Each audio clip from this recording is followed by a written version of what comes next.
Hey there, my sweet in the dark family. I should say in the dark, all things supernatural. Boy, what a title I picked. It's pretty long, but when you get on, if you type it in the dark, there's so many different channels and whatever out there that pops up. So it's quite a bit. So you have to kind of distinguish which one yours is. But I picked the name because I felt like we're all in the dark, that the government has put us in the dark. And that's why I chose the name. So I have so much to talk about this week. And, some of it doesn't really follow a pattern. There's just a lot going on. I had a dream last night. I don't know, for all you guys that know that I have psychic abilities. Weird thing. It's a weird thing to say that. It's very bizarre to me. And I think it is for a lot of people that have abilities because I think we all have abilities. First of all, I just don't know if everybody knows how to get in touch with them. Some people's ability is stronger.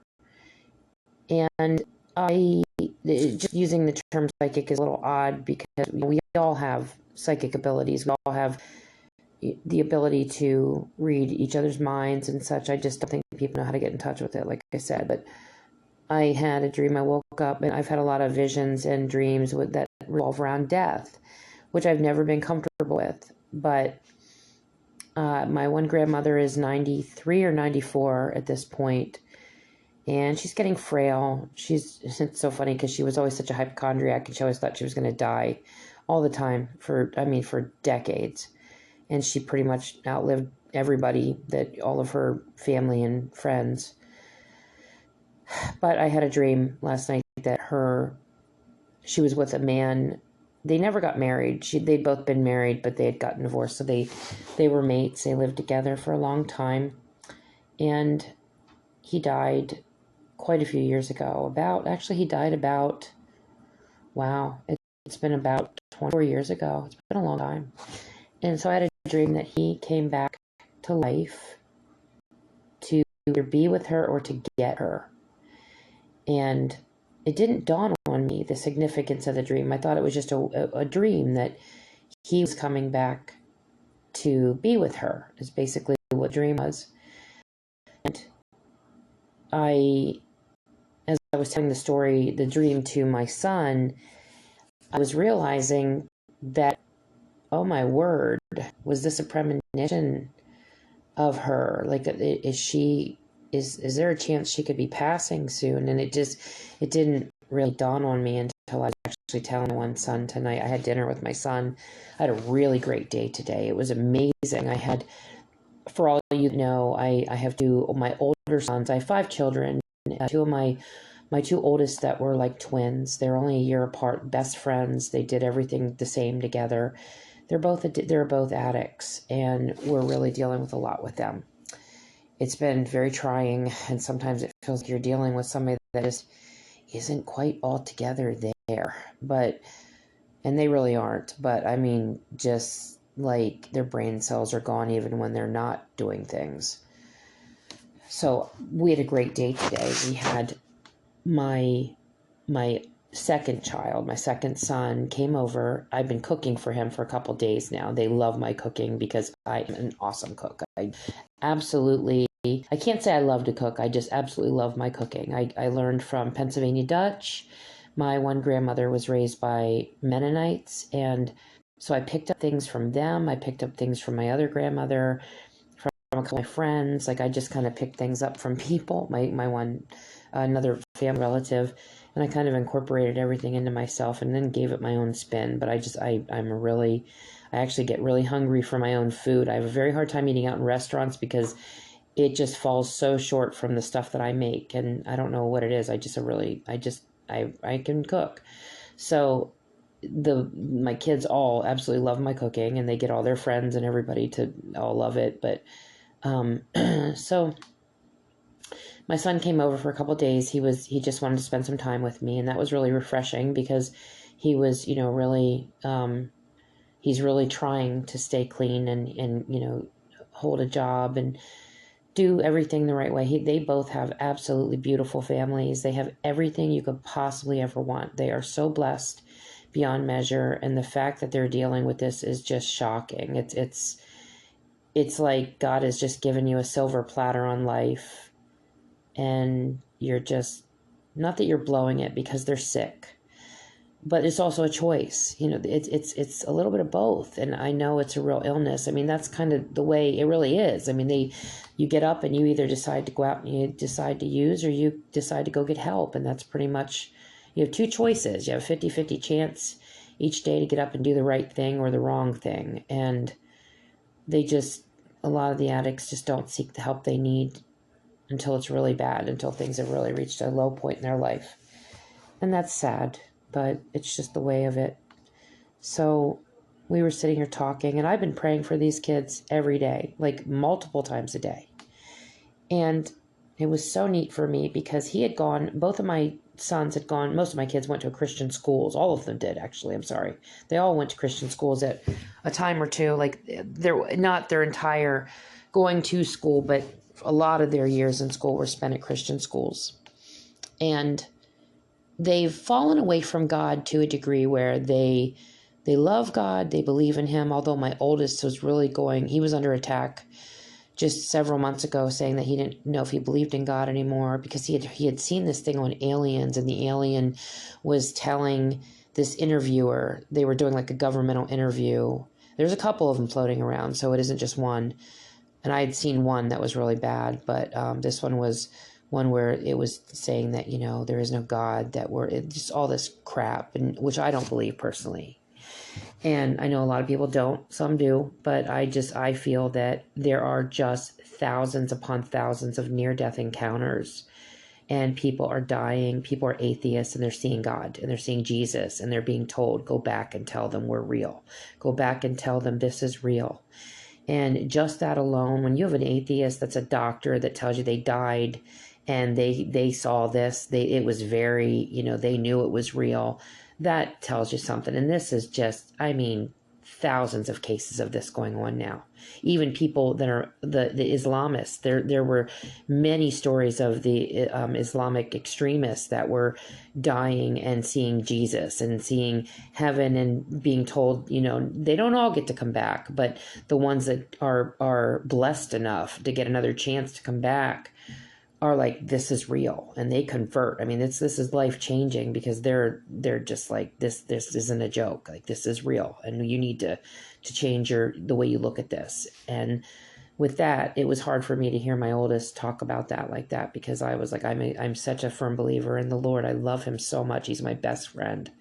I love Jesus. I believe he was God's son and our Savior. I just believe. I'm not saying everything that's in the book at the Bible, and I don't want to say this in the way that it's not real, but I do know that human men did write it, and they are fallible, and they are sinful, and there could have been some of an agenda of the way women are talked about, the oppressions and stuff like that. I just don't, there's some of it that you're just like, is this really God, or is this, it's God in, like, especially the gospel, Matthew, Mark, Luke, and John. Those were Jesus's words and his life told by 4 different disciples that all match up. And so those are the books that I really love, because the Old Testament, to me, not that it's not important, but it can be a little bit tough. It's very, men having multiple wives. Can you imagine being a wife or even a husband and having your mate have multiple mates? I don't care if you're a male or female, that would be some really rough stuff. All the killings and the killing children, and it's just a hard thing to read. It's very brutal and it's barbaric, and I have a very hard time with it. And I'm not questioning it. I don't know. I just don't know. But I just get a feel when I'm reading stuff that I'm like, I don't quite know. This doesn't really feel like God to me. Now, could I be wrong? Absolutely. But I just feel like some of it is a little bit more of a man's standpoint of view or a man's opinion than it was actually of God's. And that's just my own personal feeling. I could be totally wrong, but that's just how I feel. So it's hard for me to with some of it, but I absolutely love the Gospels. And the New Testament's really cool. I enjoy that. Revelation was something I really enjoyed. It's very scary, but it's cool if you're a Christian, and and I'm not sure. I mean, you can't really say 100% you're going to heaven. I don't think any of us know, because we fall short in areas that we're not even aware of. So we might get up there and God's looking at us sternly saying, you didn't do as good of a job as you thought you did. I mean, I can really see that happening to a lot of people. But so my oldest son was just saying stuff, and it was really disturbing to me, because I really am just so close to the Lord. I've had a miracle healing and all kinds of stuff. So for him tonight, this was really cool, because my second child, which was his brother, sat at the table with me, and he was eating. I made really good dinner. I made salmon cakes and green beans and onions with potatoes, and it was just delicious. And he loved it. So he's sitting there eating it. And I was talking to him about this new job he was getting, and he was getting this new job with this guy for trucking, and his name was a kid that he went to school with at the Christian school. And I was sitting there, and then he went on to tell me that the principal of the school and his wife used to be our teacher. I went to this school too. In fact, I met their dad at this school. And so he was telling me that they dropped by his house, the pastor of the church, and also he's the principal of the school, and his wife is a teacher, and she's involved with the whole thing. It was carried down through generations from his parents and such. And he said that they dropped by his house, and that he had told them that my son was going to be starting a job with him, and they just lit up and beamed and started talking about him and telling stories. And I thought to myself, I'm sitting there at the table, and I'm like, wait a minute. I said, do you mean to tell me that this guy you went to school with is still a Christian? He's like a devout Christian. He must be, if these people that are so close to the Lord are stopping by his house like they're really close friends. And he said, yeah. He said that he still goes to the church. He's really active, really close to this pastor and his wife. And I was just like, and it just hit me like a ton of bricks. I'm like, you're being called by God. I was like, I cannot believe, I can believe this, but it was like, it just hit me like the realization that all this prayer that I do for them, first with Matt, my ex now, how he had gotten, forced to go into rehab. And now with my son, he's sitting there telling me that the Lord, I pray a lot that the Lord puts people that are really close to God in their path, that he sends them people to fill their life with really good people that are close to the Lord, to bring them to God and help them and be a confidant and just keep them stronger, instead of all the negative people that are always trying to tear them down that Satan sends. And so, and I pray for those people too, because everybody needs salvation and help. And so I was sitting there, and I was just like, this is just so amazing to me. I just felt like, thank you, God, so much for this. I'm so grateful that you're actually sending this person into his life. And I knew it was God. I told him, I said, God is moving in your life, and you don't even realize what's happening here. And he was just like, and it just really struck him. So we struck up a conversation about how his little boy, who's 8 or 9, he's having some struggles. Their personalities are such little terrors. I mean, my son's personality, he was just a little monster on legs. He was just a spitfire. He was crazy as a kid. And his son is the same way. They've got this really wild personality. And I said, maybe you should take him to that church and get him involved and pray with him and read him bedtime stories like the Bible. And I just we had this discussion. It was a really wonderful day. And he brought his daughter up, my grandchild, and we just had a really great day. So then he left, and no sooner had he left than my other son came, my oldest child and oldest son, and he came downstairs, and I was so excited to see him. And I was like, hey, I said, your dinner, I saved you a plate of dinner. It's in the fridge. And he was all excited to get it. And he sat down where, his brother was earlier, and I was at the same place I was. And I started telling him this basically a testimony about his brother. And he literally just broke down and started crying. And he said, I know God's not done with me yet. And these two are suffering from some severe addiction. My oldest son especially is really reckless. Like he is lives by the seat of his pants, very wild, very reckless, just doesn't really take being safe very serious, doesn't really know how to self-protect enough. He just does some really dumb things. And so he just started crying and tears were moving down his cheeks. And I was shocked. I was like, why is he crying? But that's the Holy Spirit. I mean, that's the Lord moving through him. And he just started saying, both of my sons told me tonight, my second child said, I pray every day. When I told him to pray, I thought he had fallen away from God completely. He said, I pray every night. And my other son, my oldest, said he prays all the time and talks to God, because I've always told him, even though you are like immersed in sin, still stay connected to God. You have to stay connected to him, because he will figure this out with you if you let him. So, but he just started crying and I was like, wow. And he was just saying that he keeps being told that God's not done with him. And I was like, this is amazing. Like it is so amazing. And I just thanked God so much. I was like, I don't want to say I can't believe this, because I can believe this. I just feel like this is just it filled my heart with so much like hope and love and just gratefulness to God that he's reassuring me, reassuring them. He's working in their life and they can still hear his voice, and he's still moving them. So it's really cool. So that was really neat. But I just don't know. This stuff is so deep. All of it's so deep. But I was listening to a lot of stuff. I listen to a lot of different podcasts myself, things that you pick up on, things you want to hear.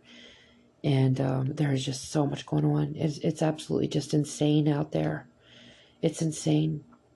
So this one person was talking about these aliens, that these ETs, they watched these grays that are supposed to be, quote, ETs or extraterrestrials. They started saying a prayer when these things approached him, and they literally like exploded and blew up they turned into these little demon creatures and like sizzled away and turned into dust. And I was just like, wow, they really are demonic. I really truly believe that's when God told me that. I do believe that they're demons. And when they said this, I was just stunned. But I was watching. You guys know that I have a lot of problems with my podcast, with my sound, and with dropping calls constantly, glitches, voices get garbled, things like that. A lot of this stuff goes on with my podcast. And I watch Kim Russo. I don't know if you know who she is, but she's a psychic that's on TV that's really good. She goes into stories. She does a lot with the people that are famous, that are like actors and musicians and such. And she they'll tell their story of the encounters that they've had. It might be one, it might be several, and they might be in a place that they had it. Like they might visit a hotel and they say they had this like story of a spirit or a demon that haunted them, or something bad that happened to them. And when they're done, they'll turn to her, or somebody will contact her on their behalf, and she'll go to them and she'll meet them at the place wherever they had the encounter or encounters. And she'll get a feel for the place. She'll even she'll pick up messages and from their loved ones and from the other side the whole time, even way before she gets there. She'll know things about them that is just mind-blowing, things she should not know, things that nobody could know. And we don't know. I mean, we don't know if this is actually coming from demons, because you cannot just accept that, oh, these are my loved ones that are doing this. This could very well all be demonic or of the dark side. They may not be your loved ones at all.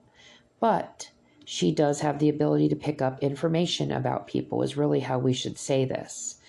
Whether it's coming from their actual loved ones, or it's coming from the dark realm. And so she meets them at the house and she does this reading and she picks up stuff about everything about them. She's really good. But I do enjoy watching her The reason I do this is not for entertainment. I do this so I can gain knowledge, and knowledge is power. It allows you to know how to fight these beings and combat them and be more prepared for when you do, or if you do run into them or encounter them, or your loved ones do. And then I started the podcast so that I can get the information out to people, because let's face it, even if I tell you a story that I heard from somebody else, not everybody listens to the same channels. Not everybody hears the same stories. So it's important that we just spread the word. And it's important that we're getting this out there so that we all know what's going on and how to fight this stuff and what to do. And the number one thing to do is to rebuke them in the name of Jesus.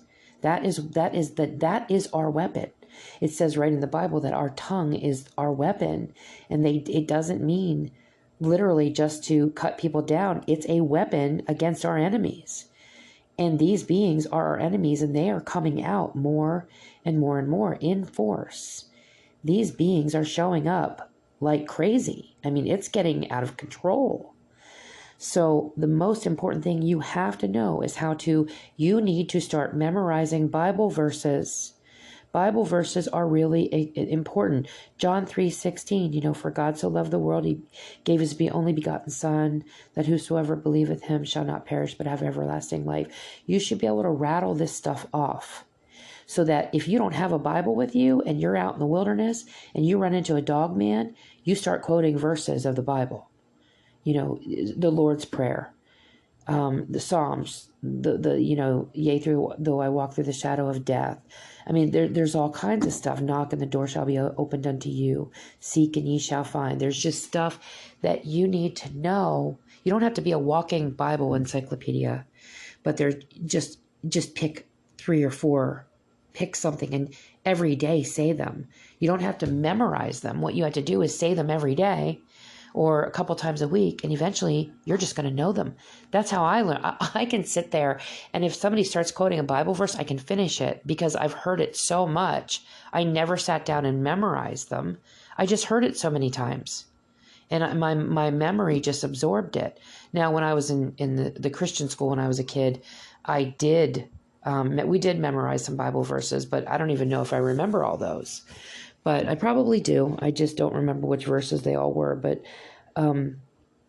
it's really important that you memorize some Bible verses. So if you don't have a Bible with you, you can start reading Bible verses, saying them out loud. You can start the Lord's Prayer.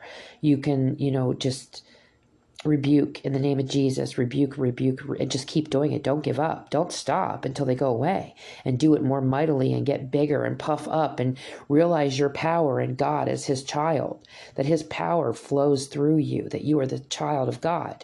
When you're dealing with these entities, and don't get scared, get angry. Get angry. How dare they approach you? You're the son or the daughter of God himself. You have his DNA inside of you. I mean, the audacity that they have to actually approach you. These things are swine. They're scum. It's disgusting. And I just want to portray that to you. Yes, you're going to be terrified, but don't let yourself just shiver and get all. You're going to have to deal with this being, whether you're scared or whether you're brave. So you might as well put on a brave face and start talking the Lord and call for the angels. Yell for them. Scream Michael's name. Scream Gabriel's name. Yell for them. Tell them to come quick. Do whatever you have to do. But we're getting to a point now where they're coming out so much, and they're showing up in countrysides. They're showing up in cities. They're showing up in people's backyards that never in a million years thought that they would have a sighting. They live in like an area that's near a town. It's very populated, and they look out their back door, and there's a dog man in their yard, or a Bigfoot, or a rake, or whatever. An ET shows up everywhere. I mean, they show up. They walk through walls and walk into apartment buildings and stuff. So we're going to have to do battle. We have to do battle, and we're going to have to be ready for this. So it's very important you know what to do. And that's why I'm doing this podcast. Hang on, I got to get a drink of water here. So back to Kim Russo. I always think of Renee Russo. She was an actress. She was talking about her equipment, the glitches that they go through. She said, what you see when you see our show is nothing like what's really going on behind the scenes. She said, there is such a correlation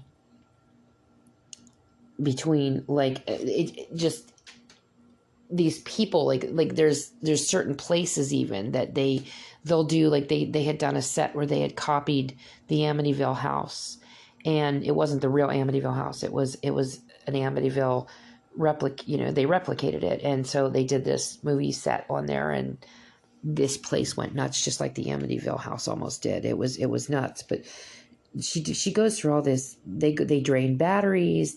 Equipment shuts down. They wait for hours sometimes, like all day, just to get the clips of this episode. And she said it is a nightmare. Wherever she goes, it's just complete chaos when it comes to, trying to get these just like a half an hour show out. And so I felt better. I was like, well, that's really cool.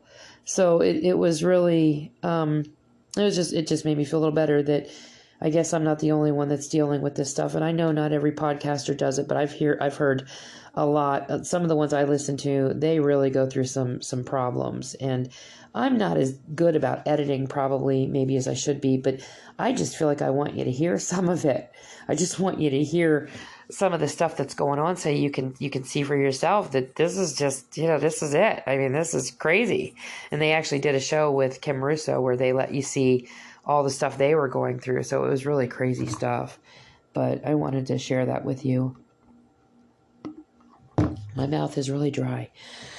So before I start this one story, there is this little whale story I had to share with you. I listen to stories about animals all the time. I love them. It's called, what is it called? The Dodo? I think it's the Dodo channel. They have the cutest videos of animals. They are so funny, so smart. Some of the stuff they do is like, wow, these animals are, these people that hunt, like, I just don't get it. You should see some of these stories and the clips of these animals, like the deer. These little creatures are so intelligent. They have families and they communicate and they feel and they hurt and they mourn and it's like, how could anybody hurt these little things? I mean, they're so precious. I just love them. But this little baby orca whale, is a killer whale. It approached this boat. These people were out boating in a kayak. It was like a kayak or a boat. I don't know if it was a kayak or if it was just like a little boat, rowboat. But they were out in this boat in this section of water that was a little bit more narrow. It wasn't quite like the open sea. And they're just like boating along. There was two of them. And this little baby orca came in to them, and they thought it was so cute. And they were like touching it and really, just giving it a lot of praise, and they thought it was adorable. And this whale just wouldn't stop. Like, he was like signaling to them and crying, like making noises to cry out. And they started to realize he's trying to get their attention. And so they head out for open water with it, and it was like ahead of them, and he or she was leading them to this area where they ran into this pod of whales. Like, there was like this whole pod of them, and then there was the mother. They believe it was the mother whale, and a lot of the ones that were there were like younger whales, so she could have been the mother of all of them. They don't know.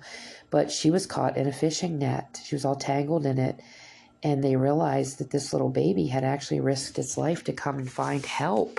He actually went to get help for its mother, and these other whales were just all waiting around her to protect her. So she was real trusting with these boaters, and they actually called for help. And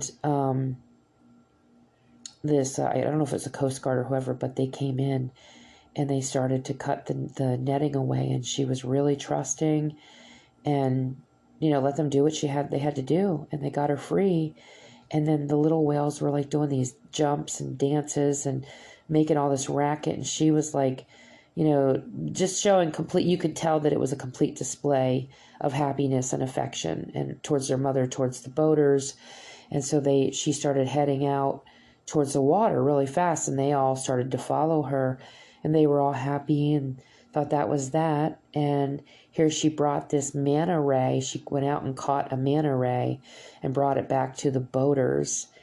And that was her way of thanking them. So I thought it was just, I was like, that is adorable. I wanted to share that with you because it was just so cute. I thought it was so dear. So I wanted to read you a story. I wanted to go into some other things, but I guess I'm going to have to wait for that because this might, get to be a little long. So I'll do another podcast soon. I also have a couple really cool guests coming on. One guy you're going to love. He's supposed to come on maybe Tuesday, or he might have to reschedule because his wife wants to do a trip with him. So it's going to either be Tuesday or sometime within the next week. So it's going to be a really good guy. He was a police officer. I can't remember if he's retired or not, but his encounter story is amazing. So you'll like him. So, Vietnam caused me to lose faith in both mankind and God after seeing the horrors that I saw. I just couldn't force myself to believe in God any longer. My parents were still the same no-nonsense Christians, and they couldn't understand why I was the way I was. The issue of my lack of faith caused a huge strain between myself and my parents, one that would last for the next 22 years. In 1991, I was headed home from a meeting with a business partner at 9:30 in the evening when I fell. I don't know what that word is. The area that I was in wasn't known for having a lot of traffic. I'm not sure what that word was. I'm sorry. I lay there bleeding. I couldn't feel as my body began to shut down, me thinking to myself, oh, so this is what it's like to die. I felt my breathing slow and then nothing. I was a complete state of nothingness. I could hear something scratching and clawing in the darkness, but could not see what it was. As my eyes started to adjust to the darkness, I began to see what was making the sounds in the dark. There are no words to describe. Teeth that were so sharp that it looks like they could pick a body clean in a matter of seconds appeared. Okay, I had to take a break there. I started coughing. So what's going on here? Now, this is going to be a little hard to read because the way he wrote this, some of it I just can't quite grasp what he meant, but I'm going to read this to you.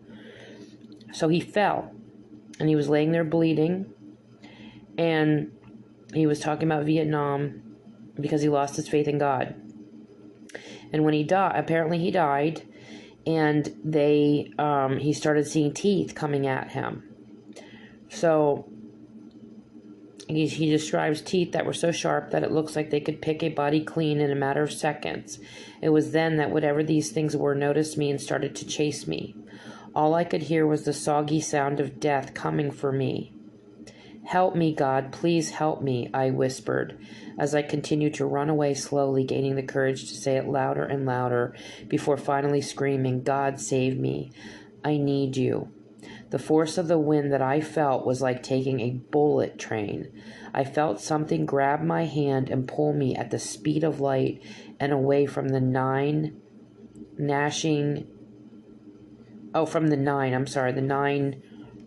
whatever creatures were, there was 9 of them. The ashing sound of death. I felt the love and comfort in whatever had grabbed my hand. Hang on a second. Though we were still in darkness, I could barely make out an outline of this thing. We finally made it to the light, and I was able to see what had grabbed me. An angel about 10 feet in height had grabbed me and pulled me into the light. Who are you? I asked. I am Barachi? I'm not sure what he says. A booming voice said within my head. I remembered that my parents had spoken of brachial, that's it, brachial multiple times while growing up, apparently. Apparently this angel was the head archangel in control of all guardian angels. Where was I before you saved me? And where am I now? I asked Brachial's booming voice.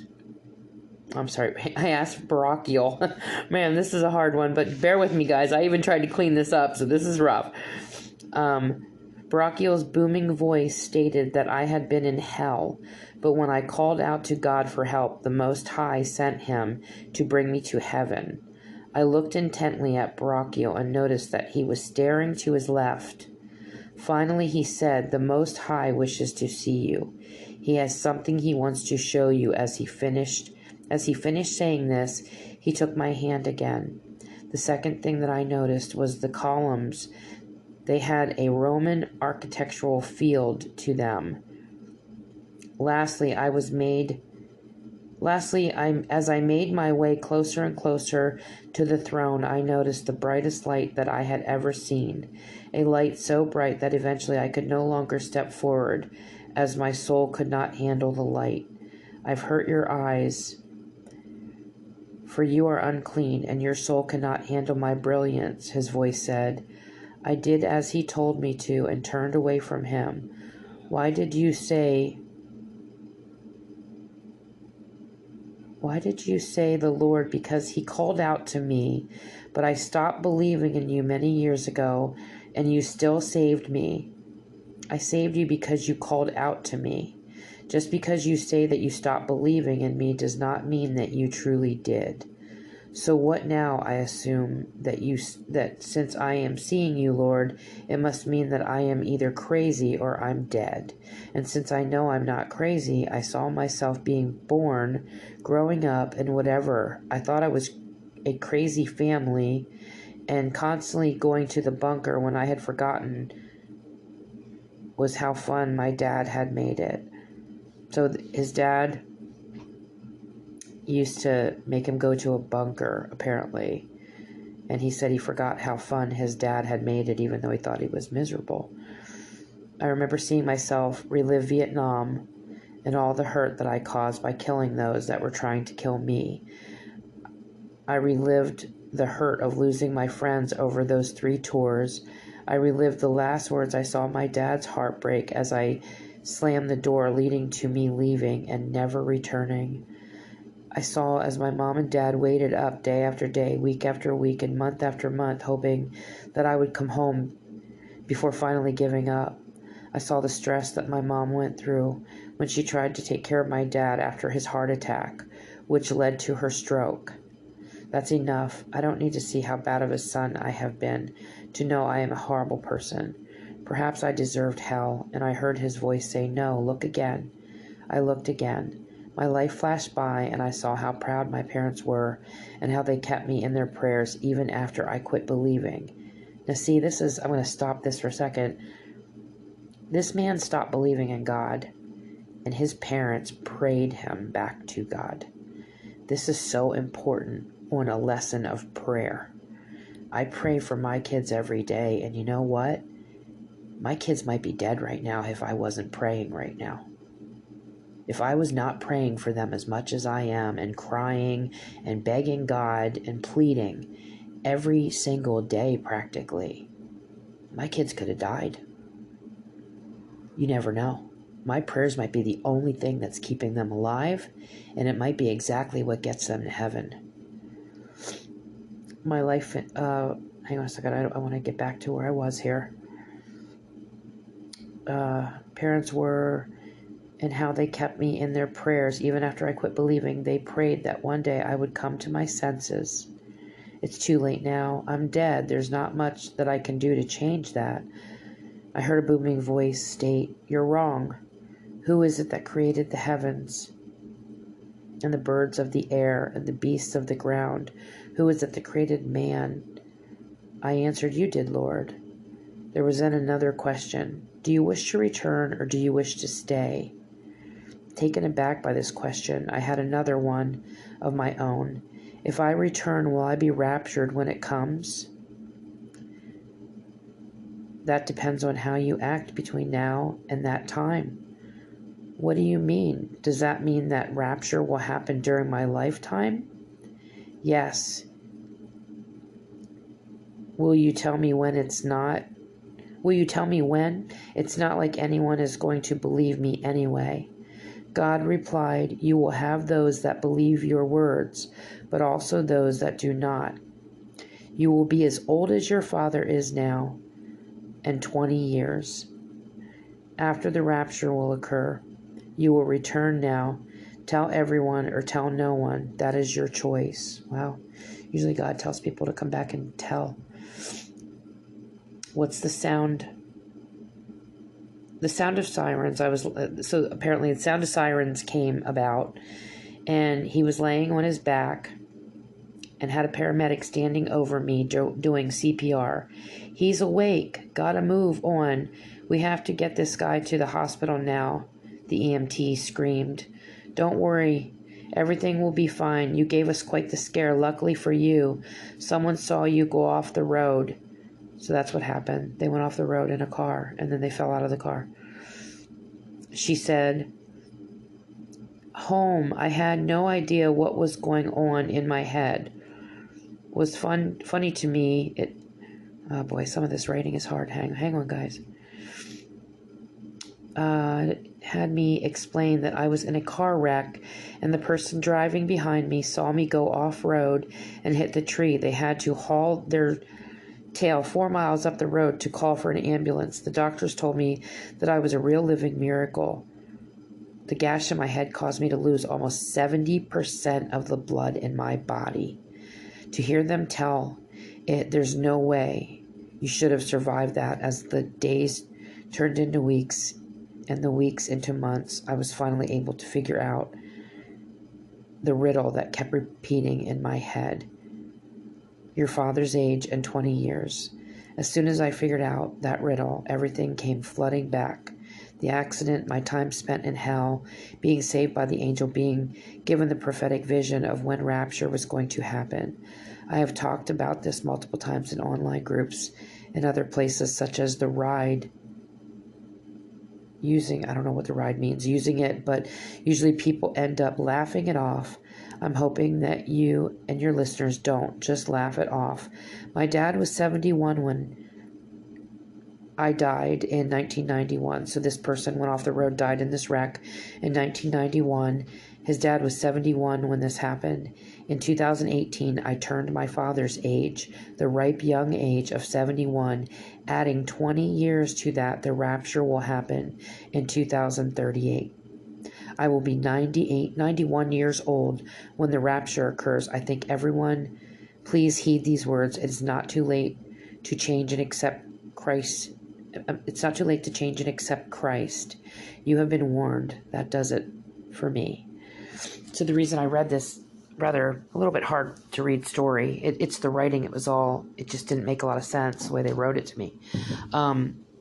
So it's because of the rapture. I just wanted everyone to hear that this person actually died, went to heaven, and was told when the rapture, basically given a riddle to figure out the year of the rapture. Now, it says in the Bible, nobody would know the time or the day. It does not say we don't know the year or the season. It doesn't say that. It says we don't know the time or the day.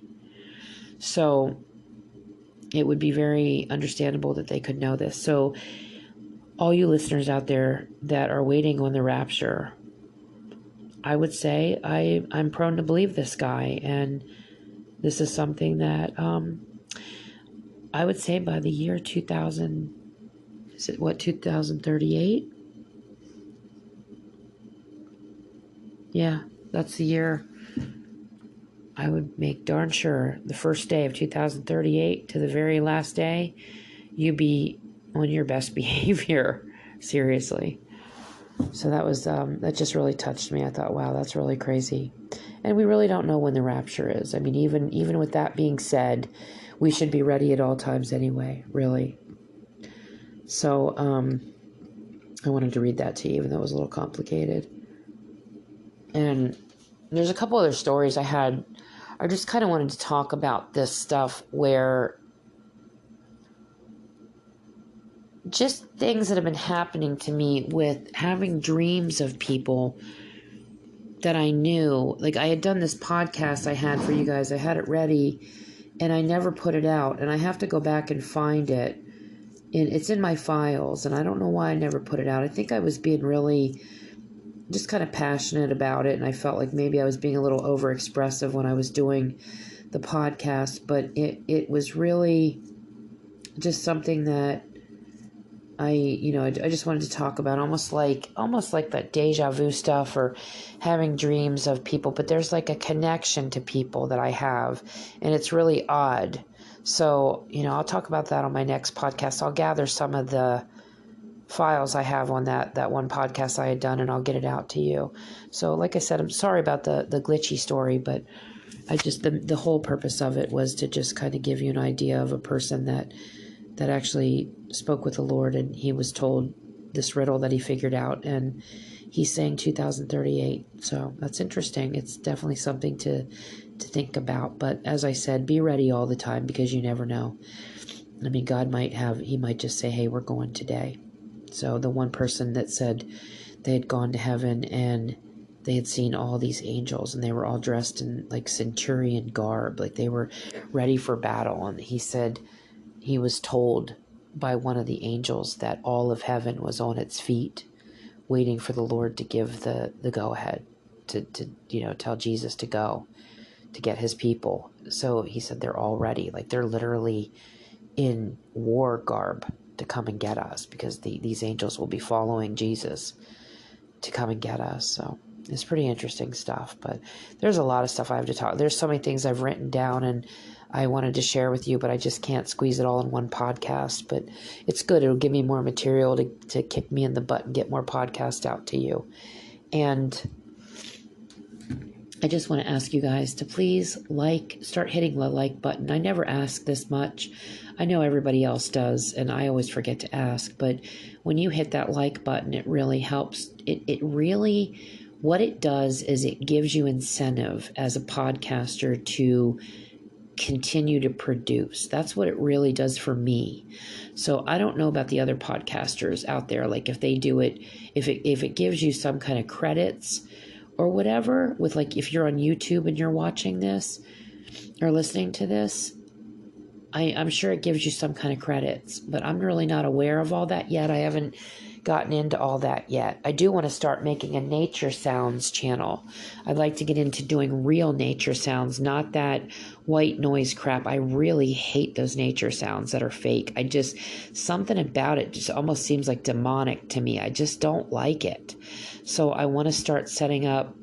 I already have the equipment I'm going to order, and I'm going to start going out like when it's pouring down rain and raining, or even traffic, or being out in the woods. Like, well, I don't want to, I got to be careful in the woods, but I want to get out in real nature and start doing some real nature sounds, and, people can go to sleep with it, even possibly reading some healing prayers and stuff to people. That I think it's extremely important that when you go to bed that you go to sleep with the Bible on. I said this in my last podcast that, it's such an extra layer of protection, because you're off guard so much and you're in your sleep. You don't know what could be around you. You don't see it. And that is such a really good defense. So, find a YouTube channel or a podcast channel that reads the Bible to you. Do like Psalms, or I would look up things out of the Bible that has to do with either protection or healing is what I would do, or both, and put something on that has like a 9-hour long session that won't get interrupted or get stopped, and that it's basically on all night. Put it on super low, even if you put it in your kitchen or your living room on a TV there, and you go in your bedroom, it's still playing in your house, and those dark entities can hear it. So if you don't want it on you while you're sleeping, then put it in another room, put it in an upstairs bedroom, or, just do something like that so it's being played in your house. And if you're having problems with cryptids outside of your house, put a big horn outside, like a speaker, and play a YouTube channel or something about the Bible all night long. It doesn't have to be loud to disturb your neighbors. It can be low. Play it all night long. Put on a 9 to 10 hour session, and don't even miss a night. And I'll bet you that activity is going to quit happening around your house or your ranch or your farm or wherever. I bet you it's going to really, really, really help. If nothing else, it's going to help. But that's what I would do. It's worth a shot. It's definitely worth a try. But I do that at nighttime, and a lot of nights I don't do it. And I get the best night's sleeps when I do play it. So protect yourself. This is a war we're in, and got to suit up for battle, ladies and gentlemen. So you guys just, hit that like button if you're on YouTube. I think you can even hit the like button if you're on different podcast channels, and send comments, and I would really love some good reviews. You notice I say good reviews, but that would be great. I would really love that. And just, keep praying for me, keep praying for my family. Send me any prayer requests that you guys have. If you guys have any stories, I don't care if they're near death. I don't care if it's ETs, ghosts, demons, dogmen, Bigfoot, rakes, near-death encounters, anything that you have that's just something that we would like to hear or listen to. Write them to me for through email. My email address is inthedark2021@gmail.com. Just send them to me, and that's what I do. I read whatever somebody sends me. I read, and if you could write it as clear as you possibly could, that really helps me, because sometimes we don't get them always, very clear. Sometimes you can't understand them, and you have to kind of figure them out as you go. But that would just be great. But just send me everything you can, and like I said, keep praying for me. And I love you guys. I want you to all be okay. Stay safe, and God bless you all. And I will be back really soon. I've got that guy coming on this week, and I'm lining up a couple other people, and I've got another, probably, at least 2 more podcasts I want to put out just from stuff I want to talk about. So this is just like kind of me talking to you. So it isn't real, like, it's just a real natural, down to earth type podcast. So you guys take care of yourself. I will see you soon. Take care.